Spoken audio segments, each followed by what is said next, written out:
They say a fire can destroy everything in its path, but some flames don't burn out. They smolder beneath the surface, waiting for the right moment to rise again. My name is Elijah Dawson. I'm 48 years old, a retired firefighter who moved to Ironwood for some peace. It's the kind of town where people mind their business but still know everything about each other. A place where you can go to the diner and hear about someone's dog running off before you even sit down. That's what I wanted. Quiet, no complications. Just a man fixing up a house, working with his hands, and staying out of trouble. I spent 20 years running into burning buildings. Sometimes you save people. Sometimes you don't. The last fire I walked out of changed everything. I don't talk about it. People ask, I nod, say, just time for something new. And leave it at that. Clara and I moved here a few years back. She picked the town. Liked the old library, the quiet streets, the way the town held on to its history. She always had a book in her hand. Always had a quote ready from some philosopher I didn't know. I didn't get most of it, but I listened because she cared about it. That was enough. Or at least I thought it was. Lately, though, she was different. Distracted. Phone glued to her hand. Little smiles she didn't know she was making. She was always good at keeping her emotions under control, but I knew the signs. One night, I was in the kitchen, scrubbing grease off a cast iron skillet when I heard her in the living room. Soft voice, a low laugh. Not for me. You always know just what to say, she said, her voice lighter than it had been in years. I let the water run over my hands, watching it swirl down the drain. Didn't react, just listened. A moment later, she caught herself, cleared her throat, said something about work. I turned off the water, dried my hands, and walked in. She was sitting there, book in one hand, phone in the other, looking too casual. Everything good? I asked. She glanced up.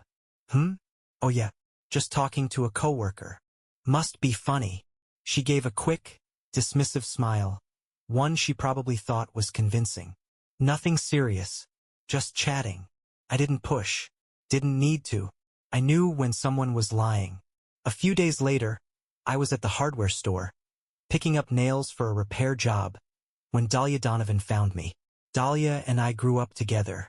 She was the closest thing I had to family in town, always watching out for me whether I wanted her to or not. She leaned against the shelf, arms crossed, eyes sharp. You busy? She asked. I grabbed a box of nails. What do you think? She gave a tight nod. Thought so. Listen, I saw Clara the other night. I kept my face blank. That so? Yeah, out by O'Malley's. She was with a guy. I didn't say anything. Tall, talkative, dressed like a damn parade float. You ever heard her mention and Felix Wood? I shook my head once. Dahlia exhaled. Elijah, I know. She studied me, waiting for more. I didn't give her anything. Look, she said finally. I could be wrong, but I don't think I am.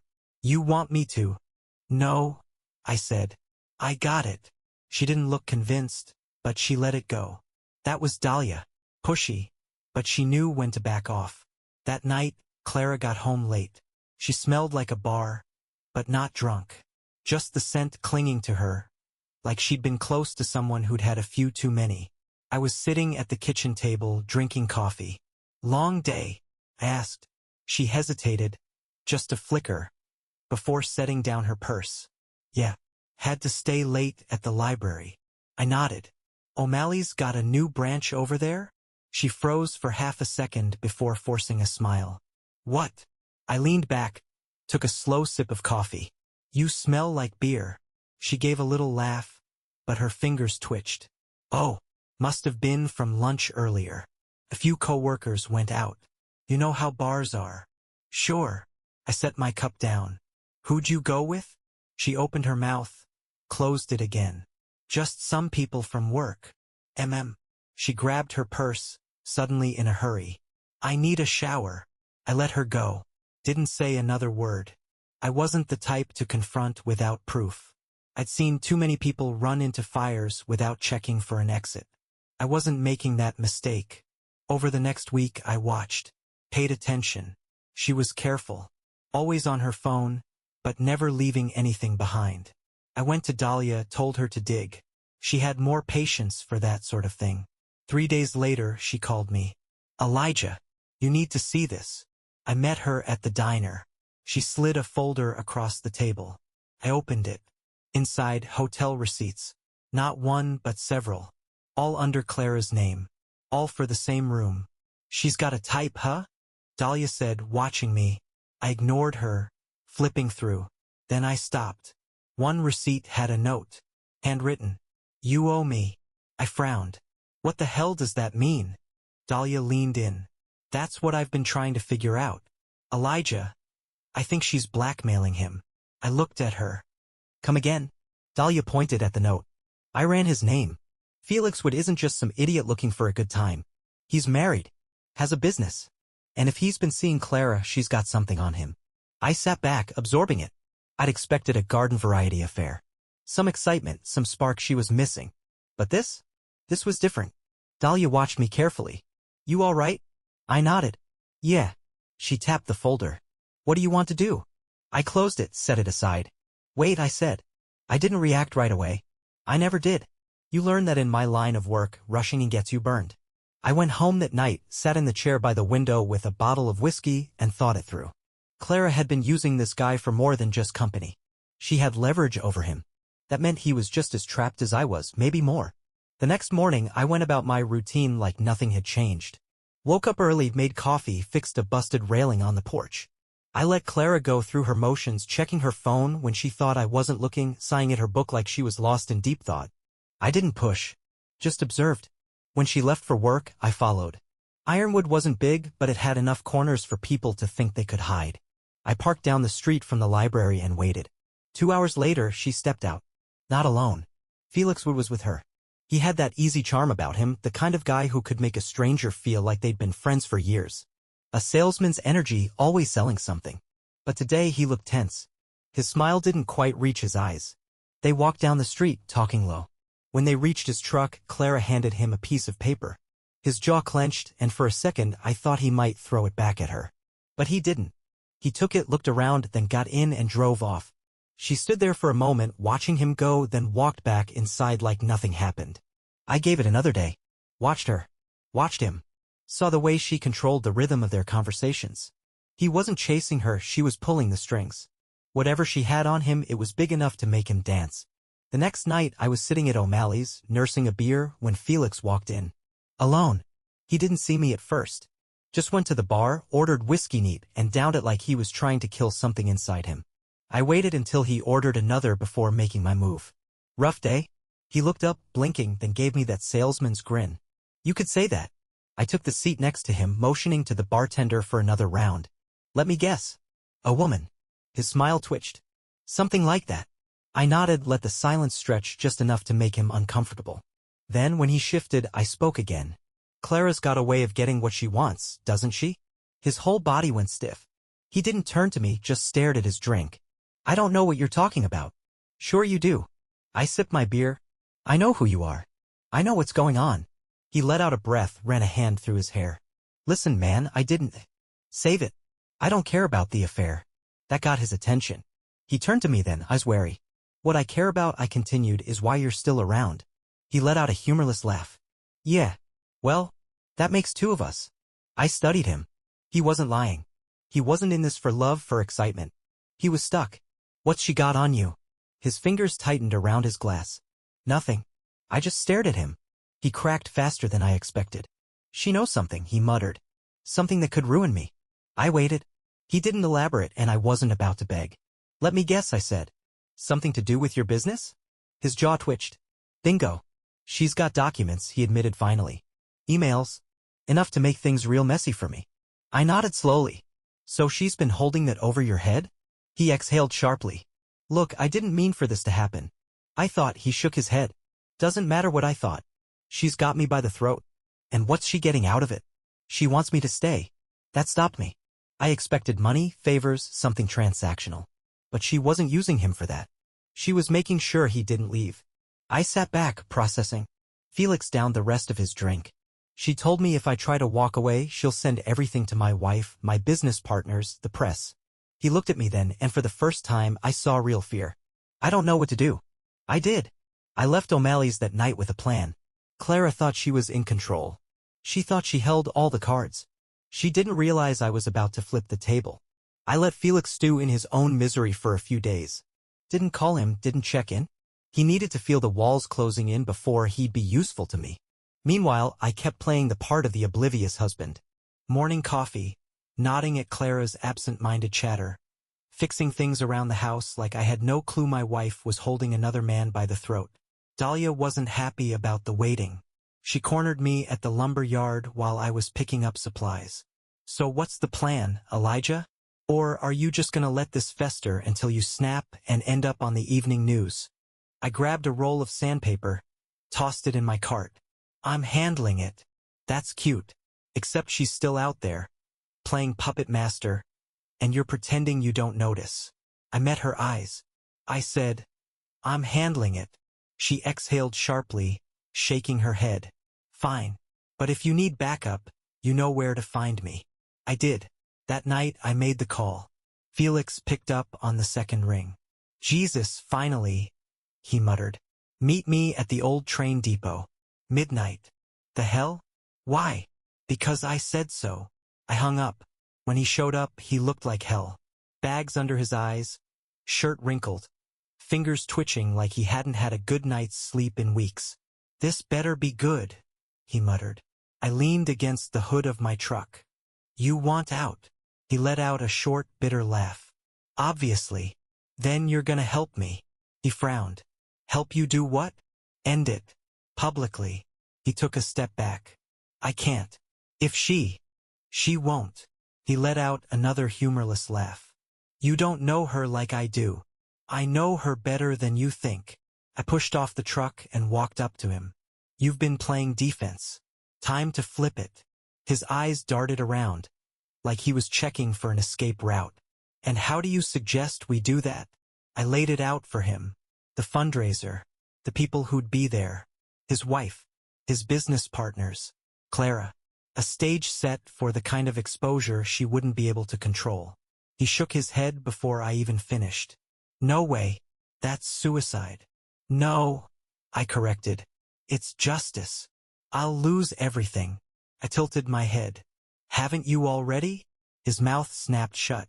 He ran a hand down his face, cursing under his breath. I waited. Finally, he looked at me. You really think this will work? I don't think. I know. He let out a long breath. What do you need me to do? I gave him the details. He listened, nodding slowly, rubbing his jaw like he was already regretting it. When I was done, he looked at me. You really are a cold son of a bitch, you know that? I shrugged. I do what needs doing. He sighed. All right, I'm in. I patted his shoulder once. Firm. Good choice. As he walked back to his truck, I pulled out my phone and sent Dahlia a message. It's on. She replied a minute later. Damn right it is. The night of the fundraiser, I dressed the same as I always did. Dark jeans, a button-down, boots that had seen more work than most men's hands. I wasn't here to impress anyone. I was here to watch a fire burn.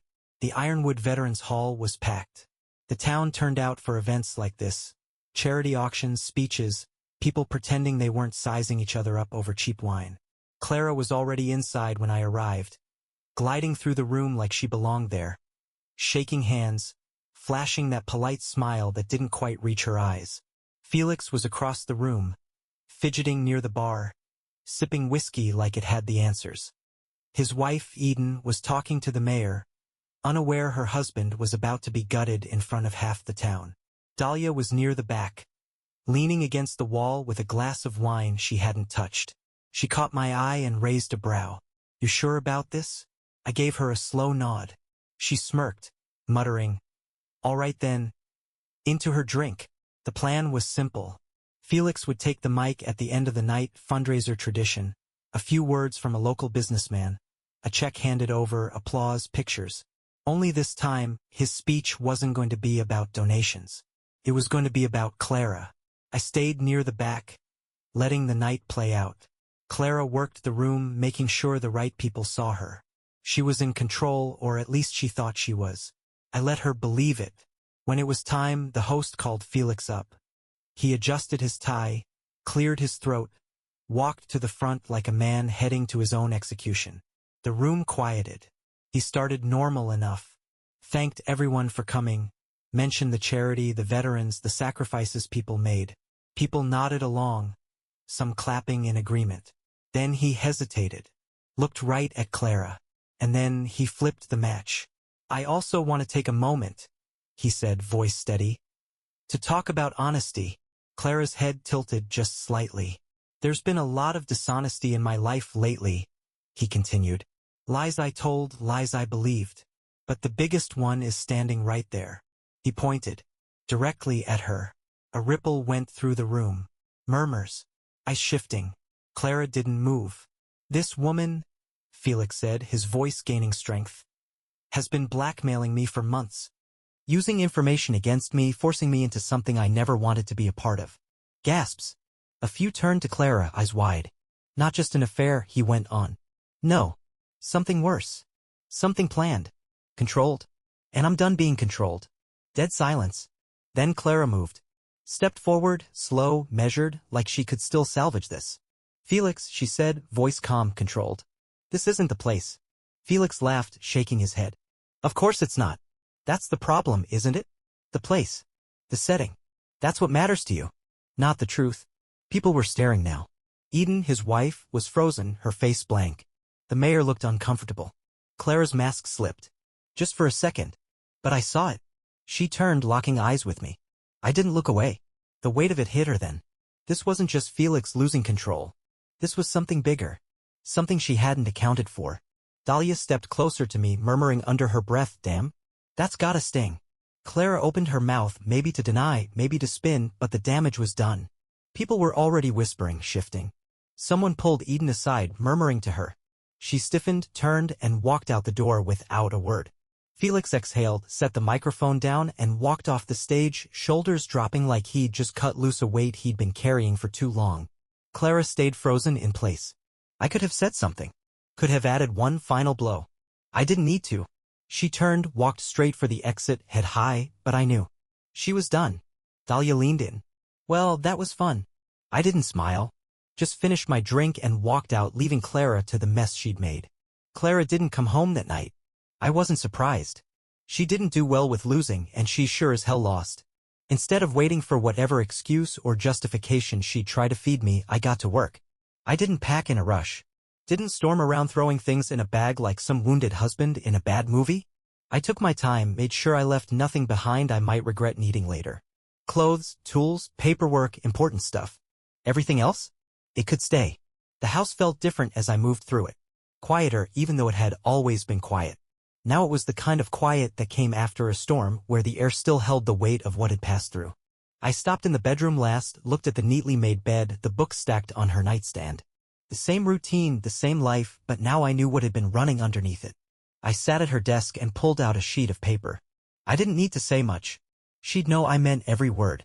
I saved lives for a living. Yours wasn't one of them. That was it. I set the note in the center of the bed, took one last look, and walked out. Dahlia was waiting for me at the diner. She had a coffee in front of her, untouched. When I slid into the booth, she just watched me for a second before shaking her head. So that's it, huh? That's it. You good? I picked up the coffee, took a sip. Yeah. She snorted. Yeah, all right. And I'm the Queen of England. I didn't argue. She wasn't wrong. She leaned back, stretching her arms over the back of the booth. Clara's name is all over town already. Some folks think it's fake news, others say they saw it coming. Either way, she's done here. I nodded. I already knew.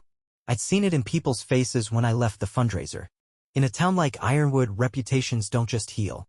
Dahlia gave me a look, something between curiosity and approval. So what's next? I thought about that. Not the usual kind of thinking where a man stares off into the distance trying to sound wise. The real kind, the kind where your brain sorts through the pieces of what's left and figures out how to move forward. Got my land outside town, I said finally. Figure I'll put it to use. A farm. She smirked. Didn't take you for a tractor guy? Didn't take you for a gossip, but here we are. She grinned. Fair enough. A comfortable silence settled between us. I finished my coffee. She swirled hers around in the cup but didn't drink it. She sighed. I gotta ask. You ever think about, she hesitated. Not forgiving her, but... No. She studied me, then nodded like she found what she needed in my answer. Good. We sat there for a while longer, neither of us in a hurry to move. Eventually, Dahlia clapped her hands against the table. All right, I gotta go pretend to care about my job. You gonna be okay? I always am. She shook her head, muttered something about me being the most stubborn man alive, and left. I stayed for another cup of coffee, watching the town move outside the diner window. Nothing felt different. Nothing looked different. But I was. The land wasn't much to look at yet. A few acres of dirt, an old barn that needed work, and a house I could barely call livable. But it was mine. No shared memories, no ghosts lingering in the corners. Just wood, soil, and the kind of quiet that let a man breathe. I spent the next few weeks keeping my head down, putting in work. Rebuilding fences, fixing the roof, making something solid out of something forgotten. The kind of labor that didn't leave room for thinking too much. That was the plan, anyway. People in town still talked. Some were polite about it, pretending they hadn't heard what happened. Others weren't. At the feed store, the owner, Hank, leaned on the counter as I paid for supplies. Heard about your wife, he said, not unkindly. I nodded, sliding the cash over. Yep. He scratched his beard. She sticking around? Doubt it. Good. He bagged my things, pushed them toward me. Town's got no use for folks like that. I didn't say anything. Just took my bag and left. Clara wasn't my concern anymore. I didn't check up on her, didn't ask around. But word still made its way to me. Felix left town. His wife took him to court, and from what I heard, he didn't come out ahead. His business took a hit too. Nobody wants to partner with a man who can't keep his own house in order. As for Clara, she lost her job at the library. Officially, it was budget cuts. Unofficially, it was the town making it clear she wasn't welcome. She moved out of the house a couple of weeks after I did. I saw the for sale sign go up. Didn't bother me. It was just a house now. Dahlia came by the farm every so often, usually with some excuse about checking up on my progress, but I knew better. She didn't say it, but she wanted to make sure I wasn't sitting in the dark drinking myself stupid. One afternoon, she showed up with a six-pack leaning against the truck while I loaded lumber. You know, she said, twisting off a bottle cap, I half expected you to pack up and disappear. Thought about it. She nodded like she already knew that. And I like it here. She took a sip watching me. Yeah. It suits you. We didn't talk about Clara. There was no point. A month passed. Then, too, the farm started taking shape. I got into a rhythm, early mornings, long days, the kind of work that let a man sleep hard at night. It wasn't a bad way to live. Then, one evening, just as the sun was dipping behind the hills, a car pulled up the long drive. I knew it was her before she even stepped out. Clara stood by the driver's side, hands gripping the door like she wasn't sure if she should be here. She looked different. Thinner. Not as put together as before. I wiped my hands on my jeans and leaned against the porch railing. Long drive. She hesitated, then nodded. Yeah. We stood there, the space between us feeling wider than the whole damn field. She cleared her throat. I heard you bought the land. Did. She glanced around, taking it in. It suits you. Dahlia's words. Funny. She exhaled. Elijah. I held up a hand. Don't. Her mouth pressed into a tight line. She nodded once. All right. She looked tired. Worn down. Maybe even sorry. But none of that mattered. I wanted to say I didn't expect things to turn out like this. I nodded. That's usually how it goes. She bit her lip, glanced back at her car. I lost a lot. I didn't answer. Just watched her, waiting to see where this was going. Finally, she looked at me again. I don't have anywhere to go. That was the moment. The part where some men crack, where they forget what was done to them and let the past slip back in. I wasn't one of those men. I pushed off the railing, grabbed a spare set of keys from my pocket, and tossed them to her. She caught them, frowning. There's a motel in town, I said. Room 12's usually empty. She stared at the keys, then at me. That's it? That's it. She nodded slowly, like she was waiting for something else. When it didn't come, she clenched her jaw and got back in the car. The headlights cut across the yard as she turned around. A minute later, she was gone. I watched the dust settle behind her. Then I turned, walked inside, and shut the door behind me. The motel stay didn't last long. A week, maybe two, before Clara disappeared for good. No one in town saw her after that, and I never asked. I figured she went somewhere she could start over, spin a new story. That was fine by me. Some messes don't need cleaning up. They just need to be left behind. Felix never came back either. He lost his business, his marriage, and whatever reputation he had left. I heard he tried to set up shop in another town, but the scandal followed him. You don't shake off something like that. His own mistakes stuck to him like a bad smell, and from what Dahlia told me, his wife made damn sure he'd never recover. Good for her. The house Clara and I lived in finally sold a few months later. Some new family moved in, repainted, fixed up the porch. I drove past it once, saw the lights on, smoke curling from the chimney. It looked different. Better even. Some places are meant for new beginnings. That one wasn't mine anymore. Out on the farm, things fell into place. The land took work, but I liked that. Built a proper barn, put up fencing, got a couple of horses. I didn't need much, just enough to keep me busy. The days were long, but they were mine. No ghosts. No weight pressing down. Just fresh air and my own damn rules. Dahlia still showed up every so often, usually unannounced, usually with a bottle of something strong. One night, she sat on the porch sipping whiskey while the sky burned orange from the sunset. She glanced over at me smirking. Gotta admit, I thought you'd be more of a mess after everything. I shrugged. Not my first fire. She snorted, took another sip.